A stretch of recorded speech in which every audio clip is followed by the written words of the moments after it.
Hello my students, आज मैं फिर हाजिर हुआ हूँ आपके सामने एक नई वीडियो के साथ, जिसमें मैं एक और प्रैक्टिकल करके दिखाऊंगा कि किस तरीके से सिंपल इंटरेस्ट का प्रोग्राम बनाना है। और इसमें हम ईएमआई को कैलकुलेट करना भी सीखेंगे कि किस तरीके से सिंपल इंटरेस्ट को लेते हुए हम ईएमआई कैलकुलेट करके निकाल सकते हैं। मैं स्टेप बाय स्टेप हर एक प्रोसेस आपको समझाऊंगा कि किस तरीके से कैलकुलेशंस करनी है, किस तरीके से ईएमआई निकालना है। अगर फिर भी आपको कोई डाउट है तो आप मुझसे पूछ सकते हैं। मेरा नाम अभिनव कौशल है और ये है आपका चैनल CSAI हब हिंदी में। Thank you. तो अब हम इस सिंपल इंटरेस्ट के लिए एक प्रोग्राम बना रहे हैं जिसमें हमको 3 अलग अलग वेरिएबल की ज़रूरत पड़ेगी। प्रिंसिपल के लिए P, रेट ऑफ इंटरेस्ट के लिए R और टाइम के लिए T। तो सबसे पहले हम लिखते हैं P for principal, int input, please enter principal amount. Principal amount हमने स्ट्रिंग में डाला है और जो R है वो int input, please enter the rate of interest, ये भी हमने स्ट्रिंग में डाला है। इसके बाद time please enter your time in years, enter time in years. अब टाइम इन ईयर्स इसलिए क्योंकि सिंपल इंटरेस्ट के लिए हमें टाइम जो है वो ईयर्स में चाहिए। अगर हम यहाँ पे देखें तो हमें एक वेरिएबल की ज़रूरत पड़ेगी जिसके अंदर कैलकुलेशंस करनी है, तो उसके लिए हमने वेरिएबल लिया सिंपल इंटरेस्ट का SI। वेरिएबल ऐसा बनाओ जो कि मीनिंगफुल हो। जैसे सिंपल इंटरेस्ट का हमने वेरिएबल बनाया SI। अब P into R into T divided by 100, पर डायरेक्ट लिखेंगे तो गलत आएगा, तो इसीलिए इसको ब्रैकेट में लगाएंगे, देन उसके बाद 100 लिखेंगे। तो इस तरीके से जो पूरा फॉर्मूला है वो उसके अंदर स्टोर हो गया आपका। अब यहाँ पे हमारा प्रिंसिपल का P, रेट ऑफ इंटरेस्ट का R, टाइम का T और सिंपल इंटरेस्ट का SI, ये वेरिएबल हमारे बन चुके हैं। सारा काम हमारा हो गया।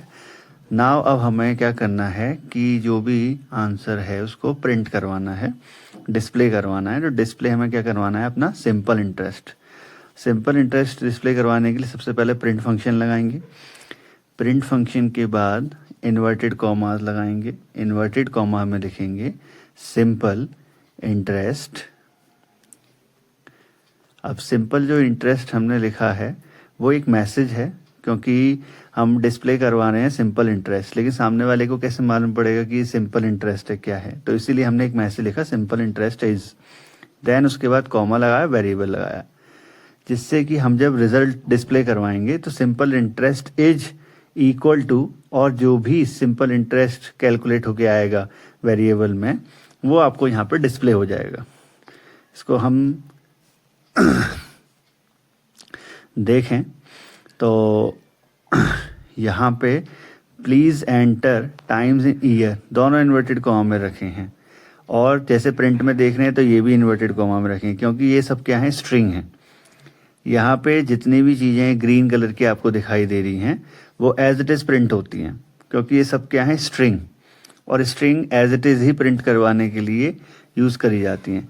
इसी तरीके से प्रिंट में हम देखें, जैसे मैंने भी आपको बताया था कि सिंपल इंटरेस्ट इज़, तो ये बिल्कुल एज इट इज़ प्रिंट हो जाएगा, क्योंकि ये भी क्या है, एक स्ट्रिंग की तरह है, और इसीलिए ग्रीन कलर से आता है। पाइथन हमें शो कर देता है कि ये आपके स्ट्रिंग है। अब ये SI जो मैंने अभी आपको बताया था, एक वेरिएबल हमने स्टोर किया था किसके अंदर हम कैलकुलेशंस वगैरह रख रहे थे, तो इसीलिए SI हमारा वेरिएबल है। कॉमा लगा के हमने दोनों को सेपरेट कर दिया, स्ट्रिंग को और वेरिएबल को।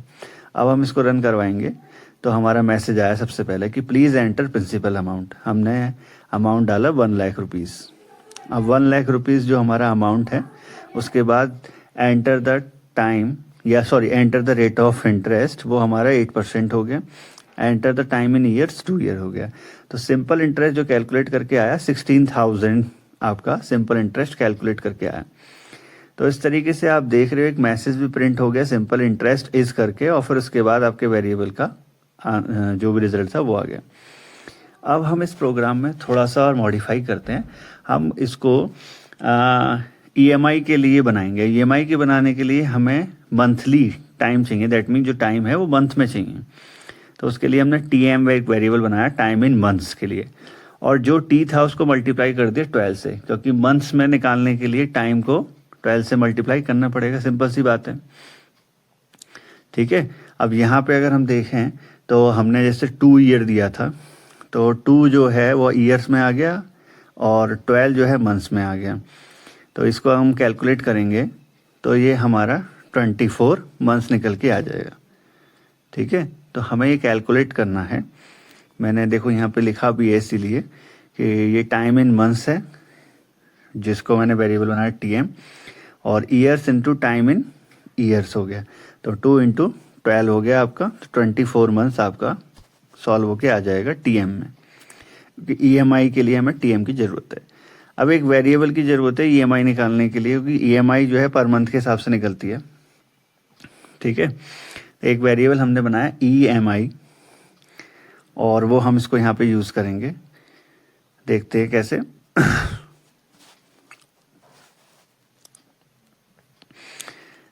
अब यहाँ पे मैं एक वेरिएबल लेता हूँ टोटल। टोटल वेरिएबल क्यों है? क्योंकि EMI निकालने के लिए हमें टोटल चाहिए। टोटल मतलब प्रिंसिपल प्लस सिंपल इंटरेस्ट। जब प्रिंसिपल और सिंपल इंटरेस्ट ऐड हो जाएगा तो टोटल पेएबल अमाउंट आएगा, और EMI टोटल पेएबल अमाउंट पे ही निकलता है कि प्रिंसिपल और इंटरेस्ट मिला के आपकी EMI बन के आती है हर मंथ की। तो अब इसलिए सिंपल सी बात है, हमारे पास टोटल आ गया, EMI एक वेरिएबल EMI ही बना दिया। इसमें total divided by time in months, that means TM। जैसे ही हम TM लगाएंगे तो जो हमारा कैलकुलेशन है पर मंथ की EMI की, वो यहाँ पे आ जाएगी।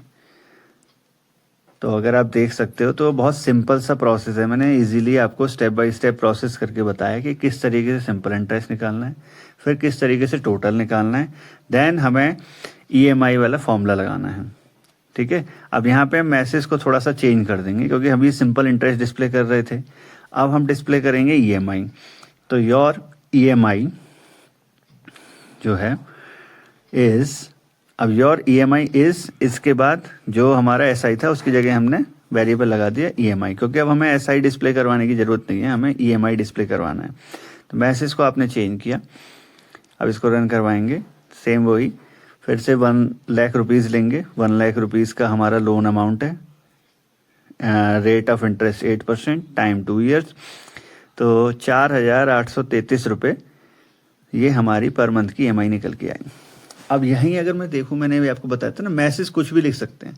चलो हम मैसेज लिखते हैं कि आपकी जो बाइक है उसकी पर मंथ की EMI कितनी बननी है। तो आपकी बाइक की हर महीने की EMI है, इस तरीके से हमने मैसेज लिख दिया, आपकी बाइक की EMI हर महीने की है।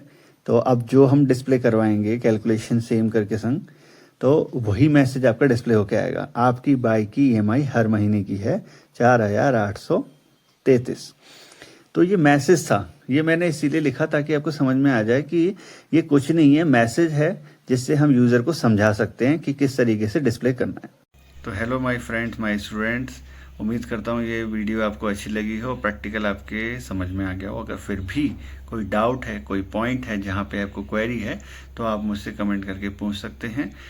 नेक्स्ट वीडियो में आप क्या देखना चाहते हैं, क्या प्रैक्टिकल समझना चाहते हैं, उसके बारे में आप मुझे कमेंट करिए, तो मैं उसके हिसाब से आपके लिए एक वीडियो बनाऊंगा। प्लीज़ लाइक शेयर सब्सक्राइब करिएगा और बताइएगा क्या चीज़ आपको अच्छी लगी, जिससे कि मैं और मोटिवेट हो सकूं। Thank you.